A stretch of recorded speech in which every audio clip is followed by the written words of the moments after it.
رئیس جمهور شهید سردار داود خان ته د سعودي عرب باچا ویلي چې ما ته سعودي کې د مزدورانو ضرورت دی نو افغانان ما ته راکړه چې په سعودي عرب کې کار وکړي او د سعودي عرب ما ته آباد کړي. نو شهید سردار داود خان ورته په جواب کې ویلي چې په دې شرط یې در کومه چې د کابل نه په تیارو کې کښېنې د سهار اول ته چې د ورځې کار کېږي ماښام بیا بېرته کور ته راوړي چې خپلو بچیانو سره شپه وکړي. دغه افغانان مزدوران په دې شرط یې در کوم. یعنې مطلب یې دا دی چې د دا مزدوران نه شم درکولی افغانان پرېږده چې خپل وطن زما افغانستان آباد کړي. دا هغه افغانستان چې د امریکې نه د برطانیې نه د جرمني نه د فرانسې نه د ټول یورپ نه به خلک چکرونو ته راتله هغه ویډیوګانې موجود دي. دا هغه افغانستان و چې د افغانستان په پاسپورټ باندې بغیر ویزې به ته امریکې برطانیې جرمني او د یورپ ته راتلی شوي. دا هغه افغانستان و چې یقین وکړه چې د دوبۍ هوایي میدان تاسو ته ښکاري چې کله به ته خارج ته تلې نو دا ایشیا ملکونه انډیا او دا نور ملکونه دلته دا د کابل هوایي میدان و دلته به راتله دمه بیا کوله تیار و بیا له دې نه به تیارې ډکېتلې او یورپ ته به تله. الله تعالی په قرآن کې فرمایلی دي چې یو قوم خپل حالت خپله بدل نه کړي زه هېڅکله د هغې حالت نشم بدلولی. نن د یو دروغو په پوسټ باندې چې په فیسبوک کې شوی دی چې په ترکي کې خلکو ته ضرورت دی چې خدمت وکړي تاسې ټول ورځ یې مهربانه د یو دروغو په پوسټ باندې ټول د مخې رامنډې واخیستې یې مهربانه هم ځان وشرمو هم د افغانستان هم د قوم وشرمو. تاسې خپل وطن نشئ جوړولی راځئ ترکي جوړوو ترکي راته جوړوئ. د خدای لپاره 20 کاله دلته امریکایان دا یوروپیان پراته وو دلته یې بمبارۍ وکړې دلته هر ظلم او زیاتي وکړه. تاسو یو ورځ هم د هغې لپاره مظاهره راوینیسته یو ورځ هم قرآن شریفونه یې شهیدان کړه مدرسې شهیدان کړي دغه ټولې ویډیوګانې هر څه موجود دي. بیا به ما ونې نیوکه کړې چې تا ویډیو کړي ما په هره بمبارۍ په هر وحشت باندې ما ویډیو کړې ده.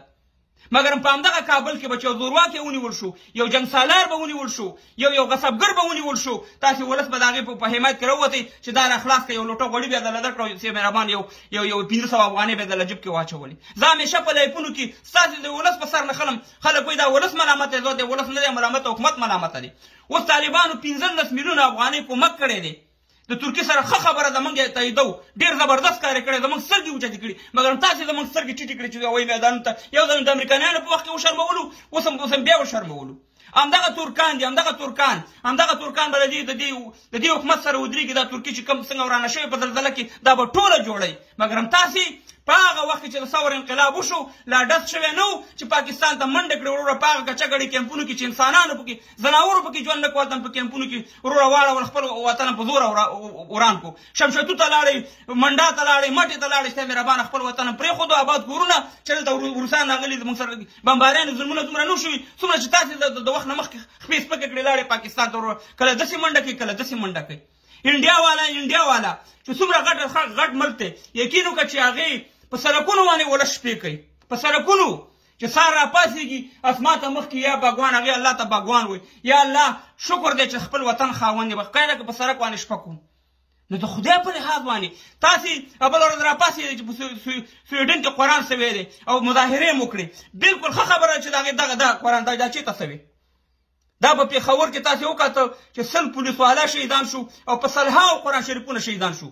ګاونډي دی پاکستان مګر په دې قرآن باندې تاسې غیرت نه کوئ. مګر د سویډن یو کوپار زموږ قرآن شهیدوي موږ غندو د هغې مزاحمت کو چېرې دا غلط کار کړی په هغې باندې تاسې غیرت کوئ. مګر دلته لنډ په پاکستان کې قرآن سوځي د هغې باندې غیرت نه کوئ.